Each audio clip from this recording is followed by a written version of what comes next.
Praise the lord. ఈరోజు దేవుని వాగ్దానము, మీరు తీర్పు తీర్చకుడి, అప్పుడు మిమ్మును గూర్చి తీర్పు తీర్చబడదు. మత్తయి సువార్త 7వ అధ్యాయము 1వ వచనము. సహోదరి సహోదరులారా, యేసయ్య కొండ మీద చేసిన ప్రసంగంలోని భాగమే ఈ మాట. ఇక్కడ యేసయ్య మనము తీర్పు తీర్చకూడదని, అప్పుడు మనలను గూర్చి తీర్పు తీర్చబడదని తెలియజేస్తున్నాడు. అనగా సంఘం దుష్టత్వానికి తీర్పు తీర్చి క్రమశిక్షణ నెలకొల్పకూడదని, వివేచన జ్ఞానాన్ని ఉపయోగించకూడదని కాదు. ఇక్కడ తీర్పు తీర్చడం అంటే కఠినంగా, నిర్దయగా, ప్రేమ లేకుండా విమర్శించడం లేదా నేరం మోపే రీతిలో మాట్లాడడం అని అర్థం. మనం దేవుని స్థానంలో ఉన్నట్టు వ్యక్తిగతంగా ఇతరులను దోషులుగా తీర్చి శిక్ష విధించడానికి ప్రయత్నించకూడదు. మనం ఇతరులను అలా చేస్తే మనకు కూడా అలా తీర్పు జరుగుతుంది. మనం వారి పట్ల ఎలా ప్రవర్తించామో వారు మన పట్ల అలా ప్రవర్తిస్తారు. మరి ముఖ్యంగా దేవుడే మనకు తీర్పు తీరుస్తాడు. భక్తుడు ఈ విధంగా అంటున్నాడు, తీర్పు తీర్చు మనుష్యుడా, నీవెవడవైనను సరే నిరుత్తరుడవై ఉన్నావు. దేని విషయంలో ఎదుటివానికి తీర్పు తీర్చుచున్నావో దాని విషయంలో నీవే నేరస్తుడవని తీర్పు తీర్చుకొనుచున్నావు. ఏలే తీర్పు తీర్చు నీవును అట్టి కార్యములనే చేయుచున్నావు కావా? అట్టి కార్యములు చేయువారి మీద దేవుని తీర్పు సత్యమును అనుసరించినదే అని ఎరుగుదుము. అట్టి కార్యములు చేయువారికి తీర్పు తీర్చుచు వాటినే చేయుచున్న మనుష్యుడా, నీవు దేవుని తీర్పు తప్పించుకొందువని అనుకొందువా?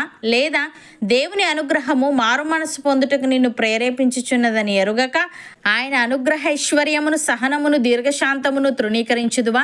నీ కాఠిన్యమును, మార్పు పొందని నీ హృదయమును అనుసరించి ఉగ్రత దినమందు, అనగా దేవుని న్యాయమైన తీర్పు బయలుపరచబడు దినమందు నీకు నీవే ఉగ్రతను సమకూర్చుకొనుచున్నావు. ఆయన ప్రతి వానికి వాని క్రియల చొప్పున ప్రతిఫలం ఇచ్చును. సత్క్రియను ఓపికగా చేయిచు మహిమను, ఘనతను, అక్షయతను వెతుకువారికి నిత్య జీవమునిచ్చును అని.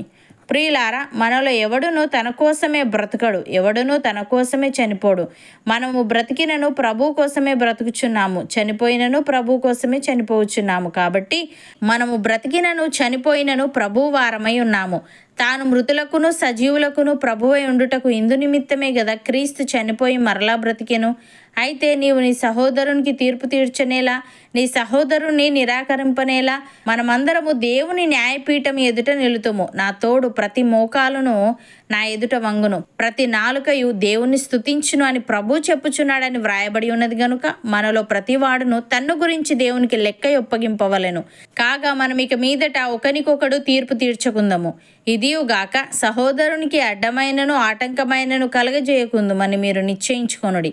అపోస్తలుడైన పౌలు ఈ విధంగా అంటున్నాడు, మనలను మనమే విమర్శించుకొని ఎడల తీర్పు పొందకపోదుము. మనము తీర్పు పొందిన ఎడల లోకముతో పాటు మనకు శిక్షావిధి కలగకుండునట్లు ప్రభు చేత శిక్షింపబడుచున్నాము. కాబట్టి నా సహోదరులారా, భోజనము చేయుటకు మీరు కూడి వచ్చినప్పుడు ఒకని కొరకు ఒకడు కనిపెట్టుకొని ఉండుడి. మీరు కూడి వచ్చుట శిక్షావిధికి కారణము కాకుండానట్లు ఎవడైనను ఆకలిగొనిన ఎడల తన ఇంటనే భోజనము చేయవలెను. నేను వచ్చినప్పుడు మిగిలిన సంగతులను క్రమపరుతును అని. సహోదరి సహోదరులారా, విశ్వాసము విషయమై బలహీనుడైన వానిని చేర్చుకొనుడి. ఆయనను సంశయములను తీర్చుటకు వాదములను పెట్టుకొనవద్దు. ఒకడు సమస్తమును తినవచ్చునని నమ్ముచున్నాడు, మరి ఒకడు బలహీనుడై ఉండి కూరగాయలనే తినుచున్నాడు. తినువాడు తినని వానిని తృణీకరింపకూడదు, తిననివాడు తినువానికి తీర్పు తీర్చకూడదు. ఏలే దేవుడు అతనిని చేర్చుకొనెను. పరుని సేవకునికి తీర్పు తీర్చుటకు నీవెవడవు? అతడు నిలిచి ఉండుటైనను పడి ఉండుటైనను అతని సొంత యజమానుని పనియే. అతడు నిలుచును, ప్రభు అతనిని నిలబెట్టుటకు శక్తి గలవాడు. అవును అన్నవారు నాతో పాటు ప్రార్థనలో ఏకీభవించండి. పరిశుద్ధుడా, ప్రేమగల తండ్రి, మేము తీర్పు తీర్చకూడదని, అప్పుడు మమ్మను గూర్చి తీర్పు తీర్చబడదని. తీర్పు తీర్చడం అంటే కఠినంగా, నిర్దయగా, ప్రేమ లేకుండా విమర్శించడం లేదా నేరం మోపే రీతిలో మాట్లాడడం అని నీవు తెలియజేశావు. తండ్రి, నీకు స్తుతులు. దేవా, నీ అనుగ్రహము మారు మనస్సు పొందుటకు మమ్మను ప్రేరేపించుచున్నదని ఎరుగక నీ అనుగ్రహ ఐశ్వర్యమును, సహనమును, దీర్ఘశాంతమును మేము తృణీకరించక న్యాయమైన నీ తీర్పు బయలుపరచబడు దినమందు మాకు మేమే ఉగ్రతను సమకూర్చుకొనక సత్క్రియను ఓపికగా చేయిచు మహిమను, ఘనతను, అక్షయతను వెతుకుచు నీవిచ్చే నిత్య జీవమును పొందుకునే వారంగా ఉండుటకు సహాయము దయచేయమని.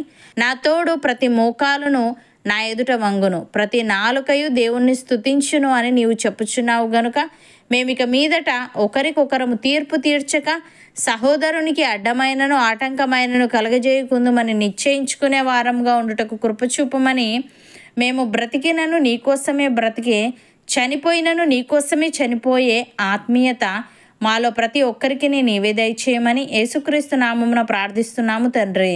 ఆమెన్.